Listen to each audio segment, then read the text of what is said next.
Hello guys, welcome back to my channel. आज के एक नतून रेसिपि निये आसलाम रुई माछेर। आशा करी रेसिपिटी आपनादेर भालो लागबे। भालो लागले अवश्यई एकटी लाइक कमेंट शेयर करबेन, आमार चैनलटिके सबस्क्राइब करबेन। तो चलुन देखे निई এই রেসিপিটা আমরা কিভাবে তৈরি করব সেই প্রসেসিংটা। তো এখানে আমি প্রথমেই কাঁচা টমেটো নিয়ে নিয়েছি 4টা, আর টমেটোগুলো ধুয়ে আমি পরিষ্কার করে নিয়েছি। এবার এগুলোকে আমি এভাবে কুচিয়ে নেব। শীতকালে এই কাঁচা টমেটোটা একটু বেশি পাওয়া যায়, তো এই সিজনে এইভাবে যদি একটু রুই মাছের রেসিপি আমরা ট্রাই করি, একটু ভিন্ন স্বাদে খেতেও খুবই মজাদার, তো একটা ভিন্ন স্বাদ পাবো। এই জন্যই আমার মনে হয় এই রেসিপিটা আপনাদের ট্রাই করা উচিত। তাতে আমি টমেটোগুলো এই যে এইভাবে স্লাইস করে কেটে নিয়েছি, এই যে এইভাবে কেটে নিয়েছি, আপনারা ওইভাবে কেটে নেবেন। এবার আমি এখানে নিয়ে নিলাম রুই মাছ। এখানে আমি 6 পিস রুই মাছ নিয়েছি। তো মাছটা কেটে ধুয়ে পরিষ্কার করে নিয়েছি লবণ দিয়ে ভালো করে। এবার দিয়ে দিলাম 4-5 কোয়া রসুন আর মাঝারি সাইজের 2টো পেঁয়াজ কুচি করে, খানিকটা ধনেপাতা কুচি। এখানে এখন দিয়ে দিলাম 1 চা চামচ লবণ।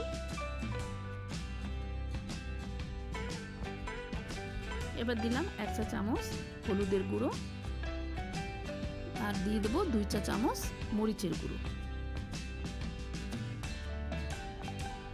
এখন এখানে আমি 2 চা চামচ সরিষার তেল দিয়ে দিচ্ছি।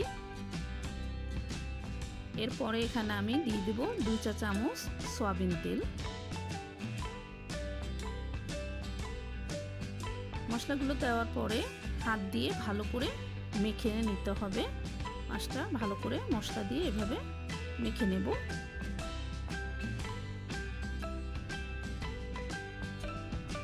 এই যে মাখা হয়ে গেল মাছটা। এবার আমি কাঁচা টমেটোটাকেও একইভাবে মেখে নেব। এখানে কাঁচা টমেটোটাও আমি 3-4 কোয়া রসুন কুচি করে দিয়েছি। একটা মাঝারি সাইজের পেঁয়াজ দিয়ে দিলাম কুচি করে। দিয়ে দেবো খানিকটা ধনেপাতা কুচি।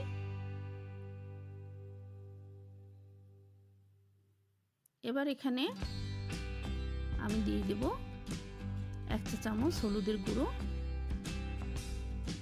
আর 1 চা চামচ মরিচের গুঁড়ো। দিয়ে দিব এখানে 1 চা চামচ লবণ, আর দিয়ে দেব এখানে খানিকটা সরিষা তেল 2 চা চামচের মতো, আর খানিকটা সয়াবিন তেল। এগুলো দিয়ে ভালো করে মেখে নেব।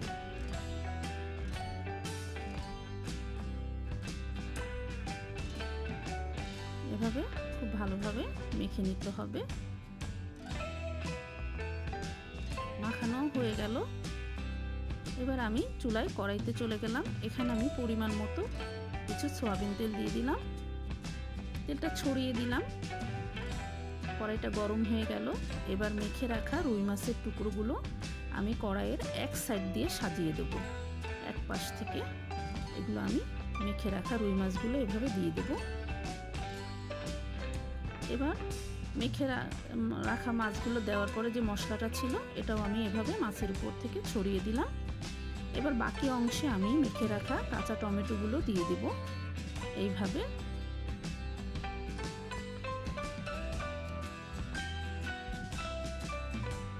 আর কাঁচা টমেটোর থেকে যে রসটা বেরোলো এটাও দিয়ে দিলাম। এবার 2টো বাটি অল্প জল দিয়ে ভাসিয়ে আমি এখানে ঢেলে দেব, কারণ এখানে একটু জল লাগবে। তো একবারে বাটি 2টো ভাসিয়ে দিয়ে দিলাম।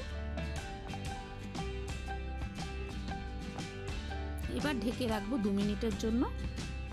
2 মিনিট পর আমি ঢাকনা খুলে একটু নেড়ে চেড়ে দেব। মাছ আর কাঁচা টমেটোগুলো সবই আমি একটু নাড়াচাড়া করে দেব। মাছগুলোকে উল্টে দেব। সাবধানে মাছগুলো উল্টাতে হবে।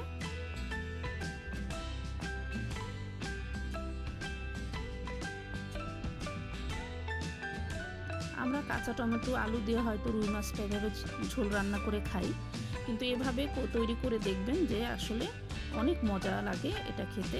আপনাদের অবশ্যই এটা পছন্দ হবে, আপনাদের রেসিপিটা পছন্দ হবে। এবার আমি আবার ঢাকনি দিয়ে ঢেকে রাখবো 2-3 মিনিটের জন্য। তারপরে ঢাকনা খুলে আবারও সাবধানে আগে কাঁচা টমেটোগুলো নেড়ে দেব, তারপরে মাছগুলোকে উল্টে দেব।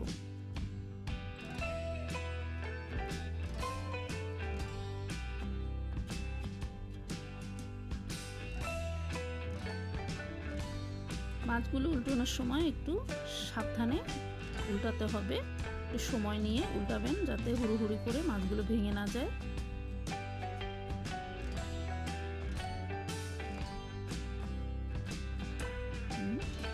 আমার এগুলো উল্টানো হয়ে গেল। এবার একটু জালটা চুলার কমিয়ে দেব, কমিয়ে একটু ঢেকে রাখবো 2-3 মিনিট। আবার ঢাকনি তুলে দিলাম। এখন কিন্তু টমেটোটা ভালো মতো সিদ্ধ হয়ে গেছে আর মাছটাও সিদ্ধ হয়ে গেছে। এখন একটু জাল দিয়ে পানিটা শুকিয়ে যখন হালকা তেলটা উঠে আসবে তখনই আমি নামিয়ে নেব। এবারও আমি হালকা করে মাছগুলোকে উল্টে দিচ্ছি, কারণ এখন মাছগুলো সিদ্ধ হয়ে গেছে, খুবই সাবধানে উল্টাতে হবে।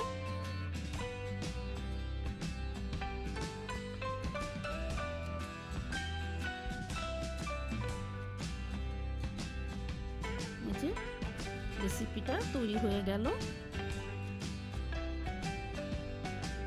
খুবই মজাদার একটা রেসিপি, কাঁচা টমেটো দিয়ে রুই মাছের অসাধারণ একটা রেসিপি। অবশ্যই আপনারা ট্রাই করবেন আর কমেন্টে আমাকে জানাবেন আপনাদের কেমন লাগলো।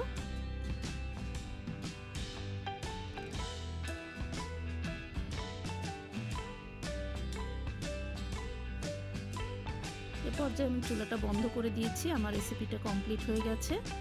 তৈরি হয়ে গেল মজাদার রুই মাছের রেসিপি। আশা করি রেসিপিটা আপনাদের ভালো লাগবে আর বেল আইকনে অবশ্যই প্রেস করে রাখবেন যাতে আমার দেওয়া নতুন রেসিপিটি সবচেয়ে প্রথম আপনি দেখতে পারেন।